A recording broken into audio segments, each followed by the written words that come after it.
on se retrouve pour un nouveau tuto réalisé via AlgoBox. Donc mon algorithme se présente ainsi, plus ou moins, trouver le nombre mystère compris entre 1 et 1000.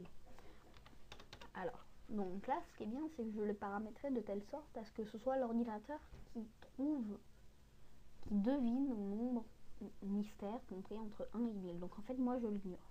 Donc je vais commencer par 500, plus, je vais faire 600, plus 700, plus 800, pardon, 800, plus 900, plus, et là regardez, si je tape 1000, ça va forcément me faire moins. Donc c'est compris entre 900 et 1000. Donc je vais essayer 950, moins 940, moins 930, moins 920, moins 910, moins 905, moins 904, moins 903. Excellent, tu as trouvé. Alors donc là c'était 903. Et regardez, si on relance l'algorithme, si je tape 903, ça va me faire soit plus soit moins parce que c'est impossible que ce soit le même nombre. Moins, vous voyez. Donc là j'annule, mais je vais vous montrer comment on réalise. Alors, donc, voilà. Lorsque vous ouvrez AlgoBox, il y a deux grands types, l'algorithme et les variables. Pour commencer, on va déclarer deux variables, la variable B et la variable A. Donc déclarer une nouvelle variable A de type nombre, déclarer une nouvelle variable B de type nombre. Voilà. Alors, donc début de l'algorithme. Là, on va mettre le titre. Donc là, en l'occurrence, c'est plus ou moins.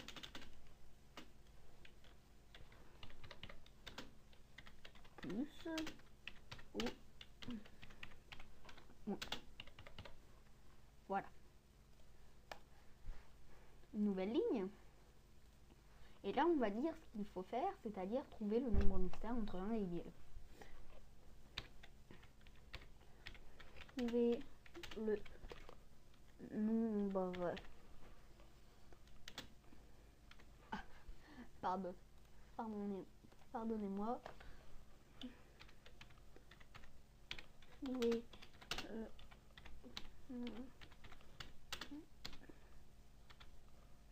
mystère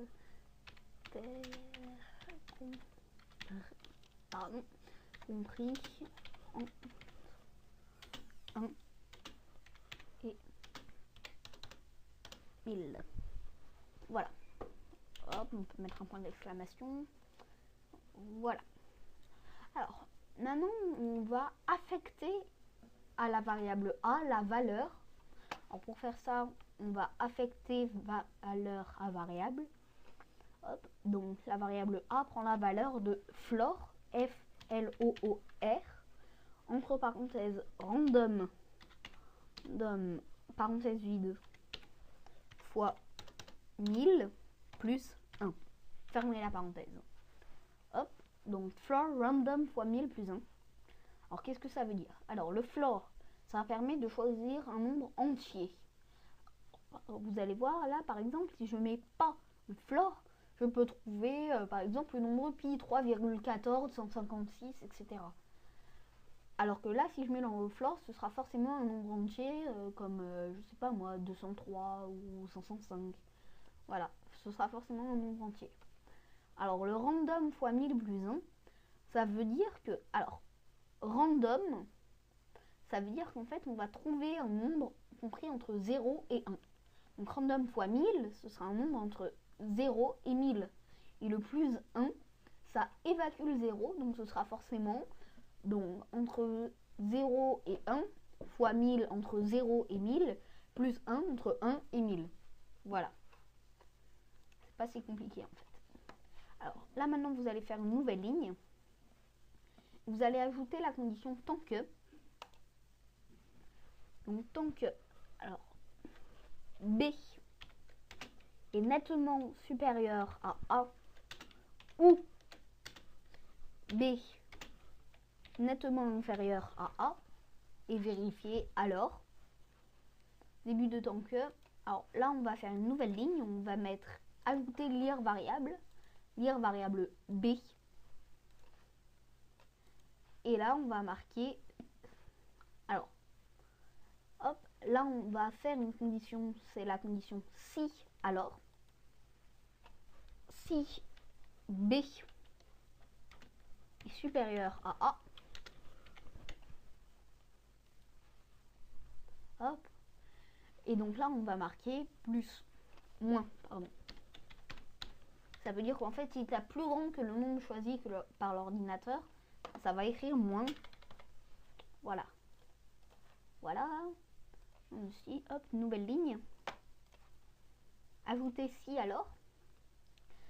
Et là, je vais mettre B nettement inférieur à A. Ça veut dire que si tu as plus petit que le nombre choisi par l'ordinateur, alors, hop, et on va écrire plus.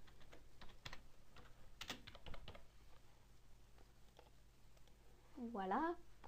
Alors là, la fin de si et la fin de tant que. Qu'est-ce que ça veut dire? Au début du tant que, on va mettre lire B. Ça veut dire que ça va permettre à l'utilisateur de taper du texte. D'accord?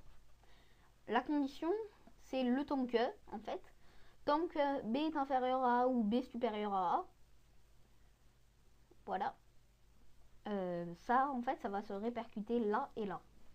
Donc, en fait, ça veut dire que si tu as plus que le nombre choisi par l'ordinateur, ça va écrire forcément moins. Si tu as moins, ça va forcément écrire plus. Alors, la fin de tant que, là, il suffit de faire une nouvelle ligne et d'ajouter le message « Excellent, tu as trouvé ». Excellent, tu as trouvé. Voilà. Alors, pourquoi ça? Parce que forcément, la tant que, c'est une boucle. Donc, quoi qu'il en soit, à chaque fois, si c'est ça ou ça, ça va revenir au début. Hop, et à chaque fois, ça va réexécuter ça. Et quand tu as trouvé le bon nom, ce sera forcément la fin de la boucle. Et là, on n'a pas besoin de marquer de la condition si égale A, si B égale A. Ça, on n'a pas besoin. Ça tombe sous le sens. C'est la fin de la boucle, donc forcément, ce sera qu'il a trouvé. Là, on a fini notre algorithme. On va le tester.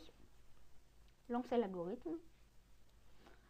Plus ou moins, trouve le nombre mystère compris entre 1 et 1000. Donc, on va taper 500 pour commencer. Moins. On va essayer donc 250. Moins. On va essayer 150. Moins. On va essayer 100. Moins. Alors, c'est moins de 100. Donc, on va essayer 50. Moins. Si là, regardez, je tape 0, c'est forcément plus, évidemment. Si je tape 1, plus. Donc là, maintenant, on va par exemple essayer 23 au pif. Hein.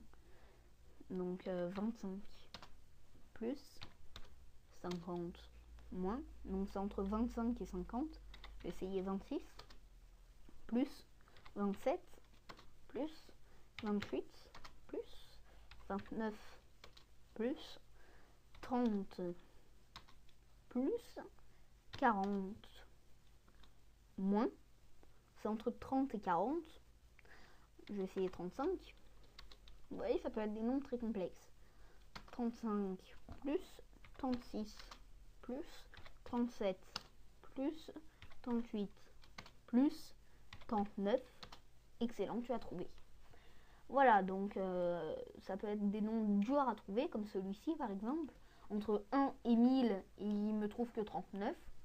Et regardez, ce qui est très bien, c'est que regardez, si vous relancez l'algorithme, il met un plus ou moins. Si vous tapez 39 par exemple, ce ne sera pas le même nombre, donc plus.